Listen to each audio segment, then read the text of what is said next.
أعوذ بالله من الشيطان اللعين الرجيم. بسم الله الرحمن الرحيم. الحمد لله رب العالمين. الحمد لله كما هو أهله، والصلاة والسلام على سيد المرسلين وخاتم النبيين أبي القاسم محمد.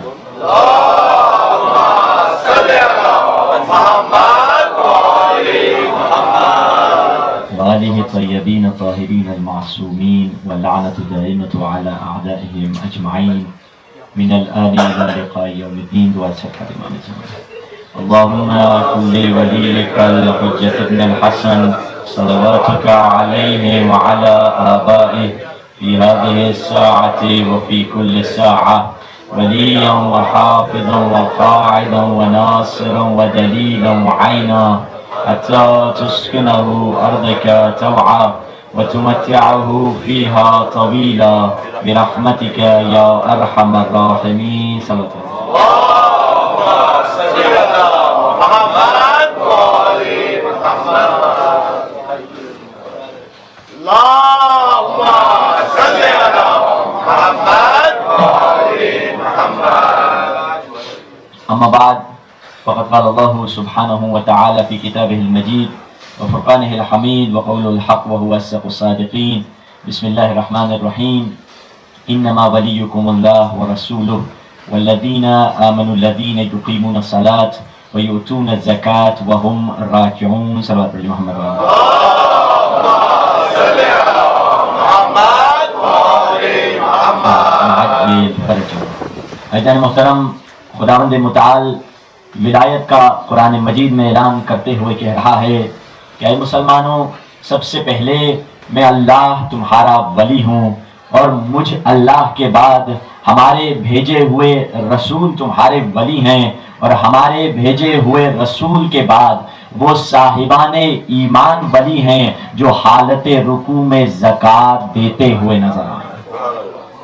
اب تاریخ نے سب نے لکھا، شیعہ سنی مفسروں نے یہی لکھا کہ ہاں، جب یہ آیت نازل ہوئی، ایک نمازی مسجد میں نماز پڑھ رہا تھا، ایک فقیر خیرات مانگنے کے لیے آیا، باقی بھی نمازی بہت تھے، مگر فقیر نے جب دعا کی ہے کوئی خیرات دینے والا، ایک نمازی نے انگلی کا اشارہ کیا، فقیر نے انگوٹھی نکالی اور یہ آیت نازل ہوئی ہے، وہ نمازی کون ہوگا سوائے علی ابن ابی طالب۔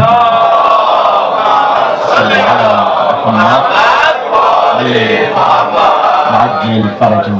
اب دیکھیے، جو انگوٹھی علی علیہ السلام نے دی ہے وہ کون سی انگوٹھی ہے؟ روایات میں ملتا ہے یہ وہی انگوٹھی تھی جو سلیمان نبی کی انگوٹھی تھی۔ سلیمان نبی کی بادشاہت جو تھی اسی انگوٹھی پہ معیار، بادشاہت کا معیار اسی انگوٹھی پر تھا۔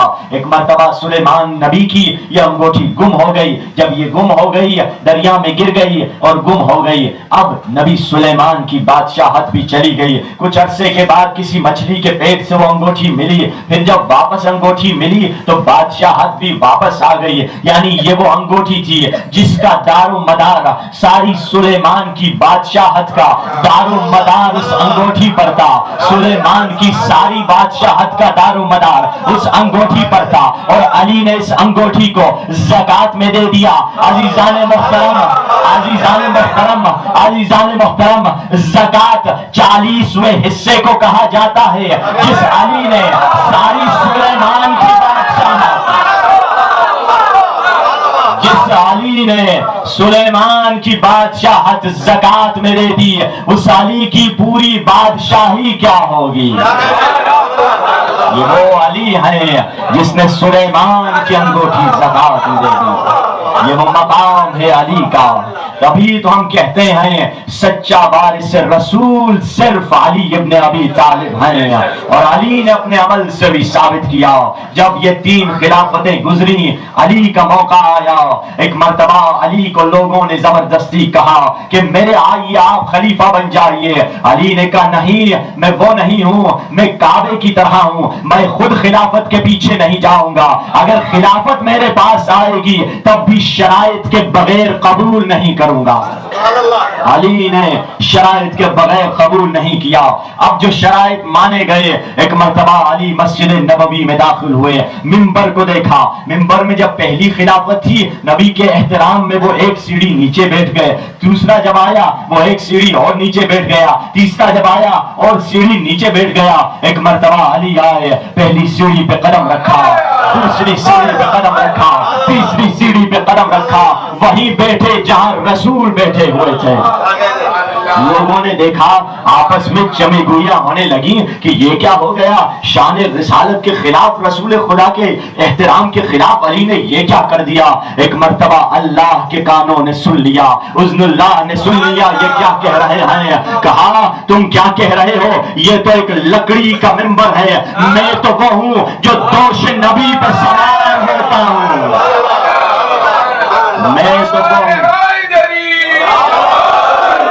میں تو وہ ہوں جو رسول کے کاندھوں پہ میرے قدم آتے ہیں.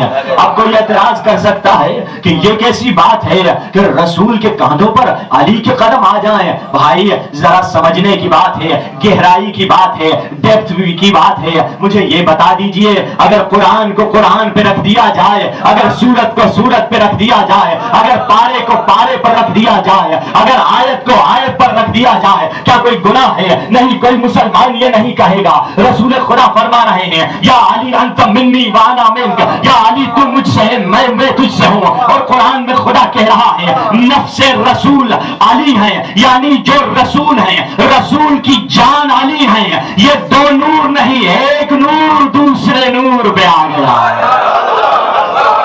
یہ ایک نور ہے جو دوسرے نور پہ آ گیا. صلوات پڑھیے محمد.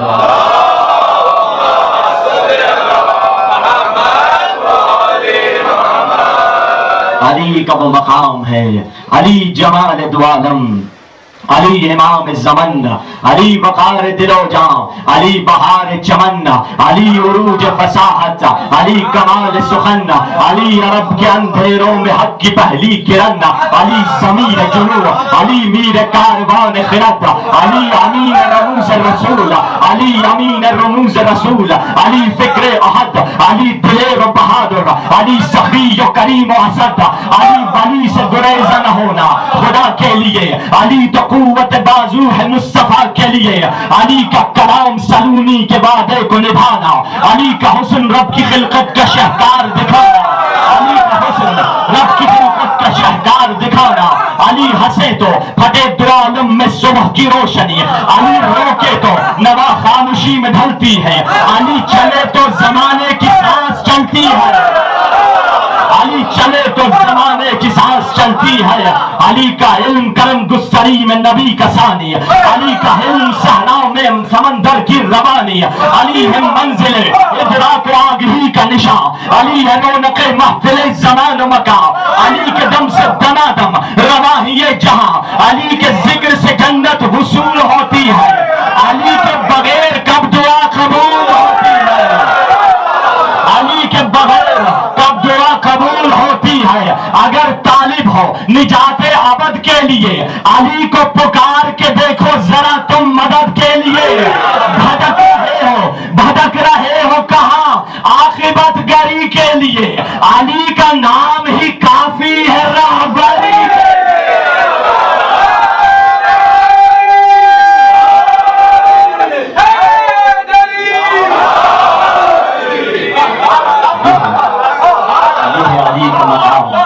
یہ ہے علی کا رتبہ کہ اگر کچھ رہبری کا درس لینا ہے تو وہ علی سے رہنا ہے, اگر ہدایت کا درس لینا ہے تو علی سے لینا ہے. امام حضرت ابراہیم کی دعا یہی ہے کہ وجعل میرے بچوں کو للمتقین اماما, متقیوں کے رہبر بنو, متقیوں کے رہبر میری نسل میں ہو. ہم اگر رہبری سیکھنی ہے تو صرف علی کی ذات سے سیکھ سکتے ہیں, اگر قیادت اور رہبری سیکھنی ہے تو حسین کی ذات سے سیکھ سکتے ہیں. حسین نے لوگوں کی کیسی رہنمائی رہنمائی کی, حسین نے کیسے لوگوں کو ہدایت کی طرف بلایا. دیکھیے امام حسین کے زمانے کی سچویشن ایسی تھی, اگر امام حسین, کیونکہ تاریخ دانوں پر ایک بہت بڑا اعتراض یہی ہے کہ تاریخ اٹھا کر دیکھ لیجئے, امام علی علیہ السلام کی شہادت کے بعد سے لے کر امام حسین کے کربلا کے سفر تک تاریخ میں ایک بڑا کوسچن مارک ہے. یعنی جب سے مولا علی شہید ہوئے ہیں اور تب تک جب سے امام حسین نے اپنا سفر کربلا آغاز کیا, درمیان میں امام حسین کی زندگی تاریخ میں غائب ہے. کسی مورخ نے کچھ نقل نہیں کیا, کسی تاریخ دان نے کچھ نقل نہیں کیا. کوئی انسان آ کر, کوئی معمولی مسلمان حسین سے مسئلہ بھی نہیں پوچھ رہا تھا. تبھی تو زیارت عاشورہ میں ہم کہتے ہیں الوتر والموتور, وہ امام جسے چھوڑ دیا گیا, جسے تنہا کر دیا گیا. اسی لیے تو امام حسین نے سوچا اگر 50 سال کیا, اگر 1000 سال بھی ویسی زندگی مدینے میں گزارتے, حسین کا پیغام ہم تک نہیں پہنچتا. پوری امام حسین کی زندگی میں کوسچن مارک ہے. سب سے کم, بہت کم حدیثیں ہم تک پہنچی ہیں. کیوں؟ یہ راویوں کا مجرم ہے. راویوں نے کوئی روایت نقل نہیں کی امام سے. ہاں, معصوم سے جو روایتیں آئی ہیں وہ آئی ہیں, مگر غیر معصوم راویوں سے جو روایتیں ہیں وہ بہت کم ہیں. اسی لیے امام حسین نے اپنا سفر آغاز کیا کہ یہ اس طریقے سے دین نہیں بچے گا. اب دیکھیے سفر امام حسین میں کن لوگوں نے امام حسین کی مدد کی اور کن لوگوں نے امام حسین کی مدد نہیں کی, اور کس وجہ سے مدد نہیں کی. حسین کی نصرت کرنے والے وہ تھے جنہیں اللہ نے توفیق دی تھی. اسی لیے مدینے میں کسی نے کسی سے پوچھا کہ تم کربلا کیوں نہیں گئے, اس نے جواب میں امام حسین کی اس نے مدد نہیں کی, ایک ایسا جواب دیا جو غلط بھی تھا اور صحیح بھی تھا. اس نے کیا کہا؟ کہا ان کے نام پہلے سے لکھے ہوئے تھے, میں اسی لیے نہیں گیا. یہ بات بھی صحیح ہے, مگر اس نے اپنا بہانہ لایا کہ ان کے نام لکھے ہوئے تھے, میں نہیں جا سکا. ہاں ٹھیک ہے, تو ان کے نام لکھے ہوئے تھے, مگر اللہ نے تمہیں توفیق کیوں نہیں دی؟ جن کو توفیق دی ہے ان کی زندگی میں دیکھیے, کیونکہ عبادت ایک اور مسئلہ ہے, توفیق عبادت ایک اور مسئلہ ہے. توفیق عبادت مانگا کریں. کتنے لوگ ہیں, توفیق وہ نہیں کہ جس کے پاس مال ہو اسے توفیق مل جاتی ہے, جس کے پاس طاقت ہو اس کو توفیق مل جاتی ہے, جس کے پاس گاڑی ہو اسے توفیق مل جاتی ہے, جس کے پاس صحت ہو اس کو توفیق مل جاتی ہے. نہیں, کچھ بھی نہیں ہو, اگر نصرت امام کا وقت آئے, یہ ساروں کے بغیر ہم مدد امام کر سکتے ہیں. گاڑی اور صحت کی ضرورت نہیں, پیسے اور مال کی ضرورت نہیں, بس توفیق عبادت چاہیے. اسی لیے تو میں انہی دوست کے ساتھ جا رہا تھا, گاڑی پر مجھے گھر ڈراپ کر رہے تھے, میں نے ان سے یہی شکوہ کیا اور دوسرے دوستان سے بھی شکوہ یہی کیا. الحمدللہ کتنی بڑی تعداد ہے مومنوں کی یہاں پر, مگر وہ توفیق نہیں ہے کہ ہم ایک پروجیکٹ شروع کر سکیں, ہم ایک سینٹر کا پروجیکٹ شروع کر سکیں. آج کے محرم میں, اس سال کے محرم میں حسین سے توفیق مانگ لیں کہ مولا ہمیں توفیق عطا کر, آئندہ نسلوں کو ہم سیو کر سکیں, ان کے دین و ایمان کو بچا سکیں. توفیق بہت ضروری ہے. اب دیکھیے کربلا تک سے توفیق ہے. امام حسین نکلے, مدینے میں آ کر پہنچے, عبداللہ بن عمر مولا سے ملتے ہیں اور ایک مرتبہ مولا کے سینے کا بوسہ لیتے ہیں. کہتے ہیں یہ وہی جگہ ہے جہاں رسول خدا بوسہ دیا کرتے تھے. اب امام نے پوچھا تم میری مدد کے لیے آؤ گے؟ کہا اے فرزند رسول, میرا حج ہے, میرے عمرے ہیں, میری نماز ہے, میرا مصلی ہے, میری جانماز ہے. مولا کو چھوڑ دیا, اپنی زیارت میں لگا رہا, اپنے عمرے میں لگا رہا, اپنی نماز میں لگا رہا اور مجسمہ نماز کو چھوڑ دیا, مظہر نماز کو چھوڑ دیا. اور آگے بڑھے, دیکھیے مولا ایک صحابی سے رستے میں ملتے ہیں جو یمن کا رہنے والا تھا. وہ صحابی مولا سے کہتا ہے, چاہنے والا ہے, مولا آپ یمن آ جائیے, آپ کے بابا کے بڑے چاہنے والے یمن میں رہتے ہیں. مولا نے کہا ہمیں کربلا کی طرف جانا ہے, مگر اگر تم ہماری مدد کے لیے آؤ گے تو ہم تمہاری مدد کے لیے ہم تمہیں بلا رہے ہیں. اب اس نے کہا جی مولا ضرور آؤں گا, مگر اس نے کیا غلطی کر دی. دیکھیے چھوٹی چھوٹی غلطی کی وجہ سے انسان کہاں سے کہاں ہو جاتا ہے, جنتی سے جہنمی ہو جاتا ہے, اور چھوٹی چھوٹی ہدایت کی وجہ سے جہنم سے نکل کر جنت کی طرف آ جاتا ہے. اور نے چھوٹی سی ہدایت لی, جہنم سے جنت کی طرف آ گیا, اور عمر ابن سعد جنت سے جہنم کی طرف چلا گیا. اب اس شخص نے کہا میں اپنے میرے بچے ہیں, بال بچے ہیں, ان کو کھانے کا اسٹاک پہنچا کے آ جاتا ہوں, پھر آپ کی مدد کروں گا. اب وہ چلا گیا. جب واپس آیا دیکھا کربلا میں ساری لاشیں شہید ہو چکی تھی. اسے یہ نہیں سوچتی کہ تیرے بچے زیادہ یا حسین کے بچے زیادہ، تمہاری نسل زیادہ اہم ہے یا رسول اللہ کی نسل زیادہ اہم ہے. اسے توفیق کیوں نہیں ملی؟ کیونکہ اس میں قربانی نہیں تھی، سیکریفائس کا جذبہ نہیں تھا، یہ قربانی کا جذبہ نہیں تھا. ہم 1000 سال سے عزاداری کر رہے ہیں، اب تک امام زمانہ کا ظہور کیوں نہیں ہو رہا؟ کیوں؟ کیونکہ وہ قربانی کا جذبہ شاید ہم میں نہیں ہے، ضرور ہم میں نہیں ہے، کیونکہ مولا کی طرف سے دیر نہیں ہے، ہماری طرف سے دیر ہے. یہ عزاداری سب سے بڑا قربانی اور ایثار اور فداکاری کا درس دے رہا ہے. اب اسے توفیق اسی لیے نہیں ملی کیونکہ اس نے قربانی نہیں دی. اور آگے بڑھیں، مولا ایک دوسرے شخص سے ملتے ہیں، حر ابن جوفی سے ملتے ہیں. اسے کہتے ہیں وہ حر نہیں جنہوں نے توبہ کی، دوسرا حر. کہا آ جاؤ اے حر ابن جوفی، تو نے میرے بابا حسن کے ساتھ بھی بھائی حسن کے ساتھ خیانت کی، بابا علی کے ساتھ خیانت کی. ان لک ذنوبا کثیرا، تمہارے بہت گناہ ہے، آ حسین تمہیں بخشوا دیں گے، آ ہماری نصرت کو، آ حسین تمہیں معاف کروا دیں گے. جس نے بابا کو ستایا، جس نے بھائی کو ستایا، حسین اسے دعوت دے رہے ہیں. یہ ہدایت کے لالچی ہیں. اہل بیت کا گھرانہ در حقیقت حریص علیہ، یہ قرآن کے جملے ہیں. رسول ہدایت کے لالچی ہیں، لوگوں کو ہدایت دینے میں حسین وارث رسول ہدایت کے لالچی ہیں. اب اس شخص نے کہا اے حسین میں اپنے نیزے آپ کو دوں گا، میں اپنے گھوڑے آپ کو دوں گا، میں اپنی تلواریں آپ کو دوں گا. مولا نے فرمایا لا حاجت برمحک ولا بسیفک، تمہارے نیزوں کی مجھے ضرورت نہیں ہے، تمہاری تلواروں کی مجھے ضرورت نہیں ہے، مجھے ملٹری پاور کی ضرورت نہیں ہے، مجھے پاک دل والے انسانوں کی ضرورت ہے.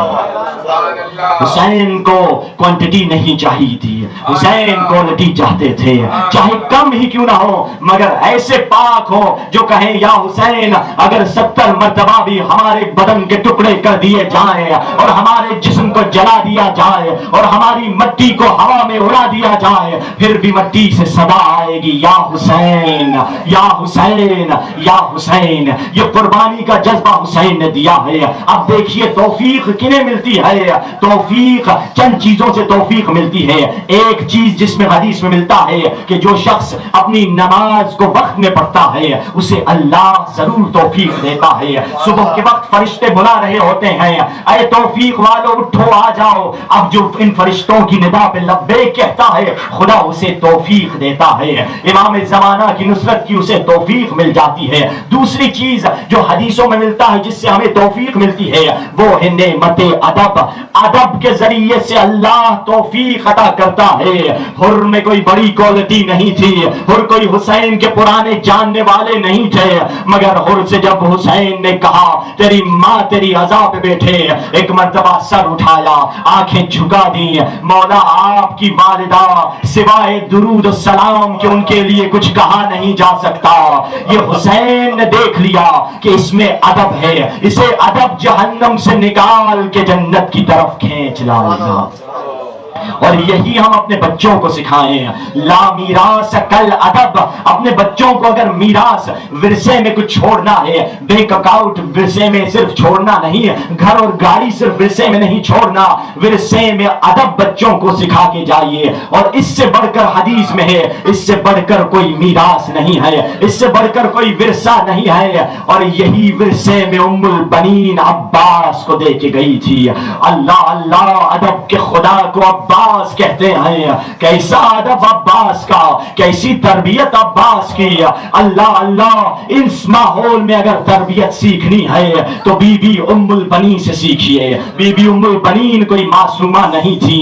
بی بی ام البنین کا وہ ادب جب علی، بی بی ام البنین کا نام بھی فاطمہ تھا، جب علی فاطمہ کے نام سے پکارتے، ایک مرتبہ ایک دن بی بی ام البنین علی سے کہنے لگی یا علی میں ہاتھ جوڑ کے آپ سے ایک خواہش کرنے آئی ہوں، اب سے مجھے فاطمہ کہنا چھوڑ دیجئے. جب آپ مجھے فاطمہ کہتے ہیں زینب و کلثوم حسن اور حسین کو اپنی ماں یاد آ جاتی ہے. اور مولا میں کہاں اور وہ فاطمہ کہاں، میں تو ان فاطمہ کی کنیز ہوں. اللہ اللہ کیا ادب سکھایا ہے اس بی بی نے. اور کربلا میں ہر مقام پہ حسین اور اہل بیت نے ہمیں ادب سکھایا ہے. ادب اگر سیکھنا ہے تو سید الساجدین سے سیکھیے. وہ سید الساجدین، وہ امام زین العابدین، جسے کسی دی ہے ذرا گھر پہ آ جائیے۔ مولا نے فرمایا کربلا کے بعد ہم نے خوشیوں کے محفل میں جانا چھوڑ دیا۔ مومن چلا جاتا ہے، کچھ دن کے بعد پھر لوٹتا ہے، کہتا ہے مولا میں نے شادی میں امام حسین کی مجلس کا اہتمام کیا ہے۔ مولا فرماتے ہیں کہاں پہ ہے، ہم خود آ جائیں گے۔ اللہ اللہ، اب یہ مومن اس نے امام کے بیٹھنے کی ایک جگہ بنائی، امام آئے تشریف فرما ہے، مومن کہتا ہے مصائب کی جب منزل آئی ہم اتنے رونے میں مصروف تھے ہمیں پتہ نہ چل سکا کیا ہو رہا ہے۔ جب مصائب ختم ہوئے ایک مرتبہ ہم نے دیکھا سید الساجدین وہاں نہیں تھے، اپنی جگہ پر نہیں تھے، ہم نکلے کہاں ہیں میرے مولا سجاد؟ جب ہم کمرے سے نکلے ہم نے دیکھا جہاں جوتیاں پڑی ہوئی تھی سید سجاد وہاں بیٹھے ہوئے تھے۔ اللہ اللہ، سید سجاد جوتیوں کے قریب بیٹھے تھے۔ کہا مولا آپ یہاں پہ کیسے؟ مولا نے کہا تم تو وہ دیکھتے تھے جو آنکھوں سے نظر آتا تھا، مگر میں نے دیکھا دادی فاطمہ زہرا آئی تھی، ادب میرے یہاں بیٹھ گیا۔ ادب یہ اہل بیت نے سکھایا ہے۔ عزادارو آج اس شہید کو پرسہ دینا ہے جس شہید کا جنازہ جب مدینے میں ایسے اٹھا، اس شہید کی کوئی بڑی تمنا نہیں تھی، بس یہی تمنا تھی کہ نانا کے روزے کے قریب میں مدفون ہو جاؤں، نانا کے روزے کے قریب مجھے ایک جگہ مل جائے۔ یہ کون شہید ہے؟ یہ شہید حسن ابن علی ہے۔ حسن نے کوئی بڑی جاگیر نہیں مانگی، 2 گز کی زمین مانگی، مگر ظالموں نے کیسا جواب دیا کہ یہ جنازہ واپس گھر آیا۔ ایک مرتبہ زینب نے کہا بھائیا میں نے تو سفید کفن دیا تھا، اسے سرخ کس نے کیا؟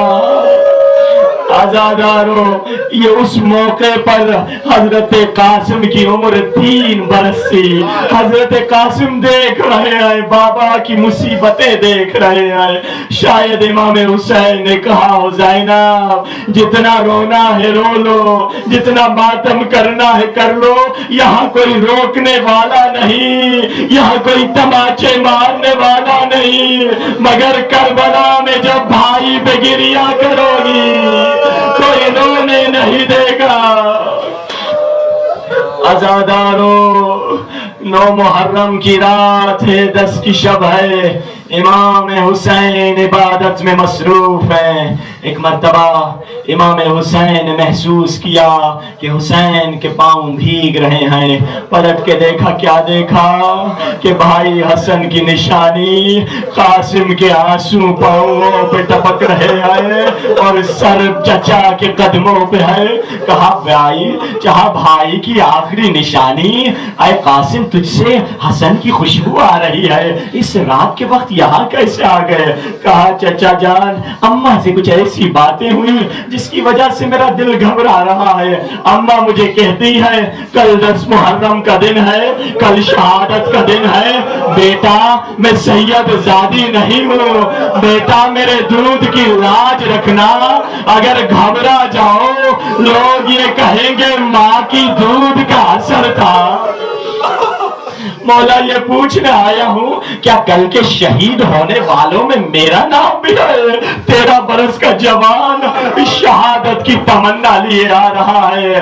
ایک مرتبہ امام حسین نے پوچھا کیف الموت عندک، تیری نگاہوں میں موت کیسی ہے؟ فرمایا احلا من العسل، شہد سے بھی زیادہ میٹھی ہے۔ ایک مرتبہ حسین نے کہا قاسم تم تو بہت بڑے ہو، کل کے شہید ہونے والوں میں ننھے سے علی اصغر کا بھی نام ہے۔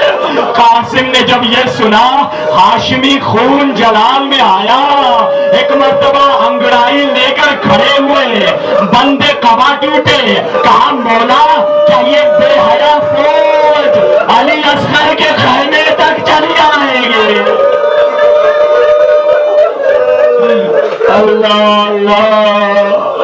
حسین کو قاسم کی ادا پہ پیار آ گیا، سینہ چوم لیا، منہ چوم لیا، کہا اماں کے پاس چلے جاؤ، مگر قاسم کو کوئی مبہم سا حسین نے جواب دیا، صحیح جواب، واضح جواب نہیں ملا۔ قاسم اماں کے پاس آئے، اماں میرا وہ کرتا پرانا دے دو اور مجھے نجف کا راستہ بتا دو، جہاں دادا علی رہتے ہیں میں وہاں جا کے مجاور ہو جاؤں گا۔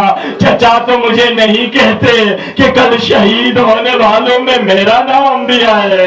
ایک مرتبہ آخر قاسم کی ماں کا دل دکھا، کہا چلو چلتے ہیں بی بی زینب کے پاس۔ بچے کی ہاتھ پکڑے آ گئی بی بی زینب کے پاس، اے ملکہ عالم، اے ثانی زہرا، میرا سلام قبول کیجئے۔ بی بی میں تو غیر ہوں مگر یہ بچہ تو آخر آپ ہی کا بچہ ہے، بی بی ذرا حسین سے کہلوا دیجئے کل کے شہید ہونے والوں میں میرے قاسم کا بھی نام ہے۔ حضرت بی بی زینب قاسم کی اماں اور قاسم جاتے ہیں امام حسین کے پاس۔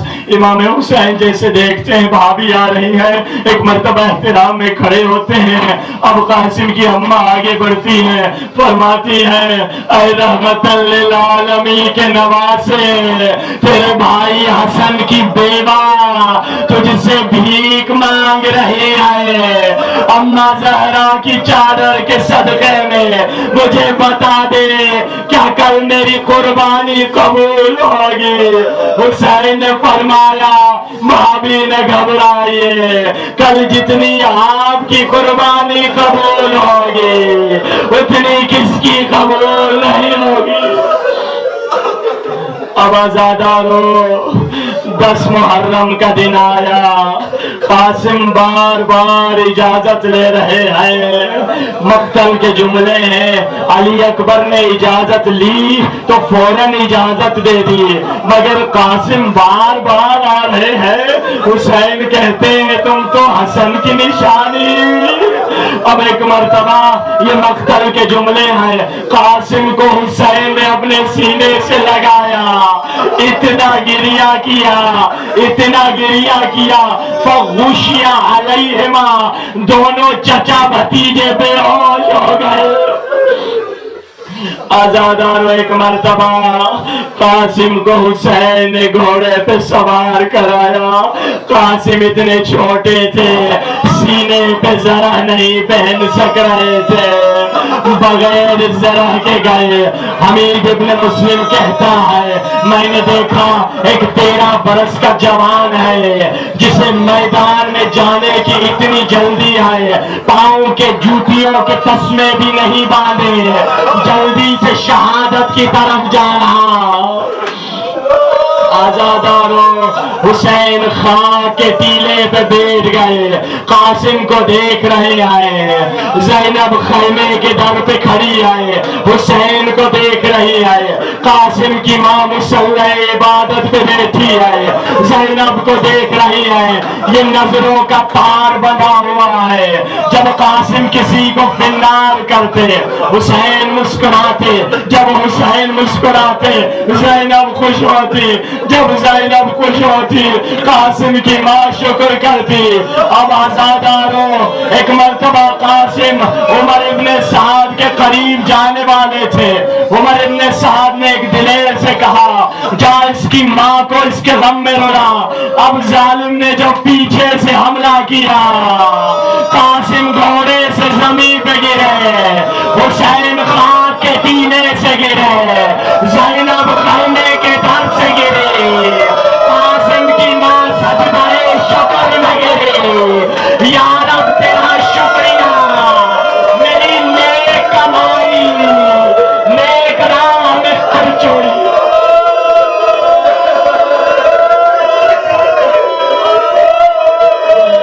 میری نیک کمائی نیک راہ میں خرچ ہوئی،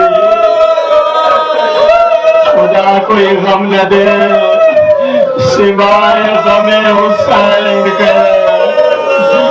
اللہ اللہ اللہ اللہ، اے امام زمانہ یہ جملے آپ کے کہے ہوئے ہیں، مولا آپ سے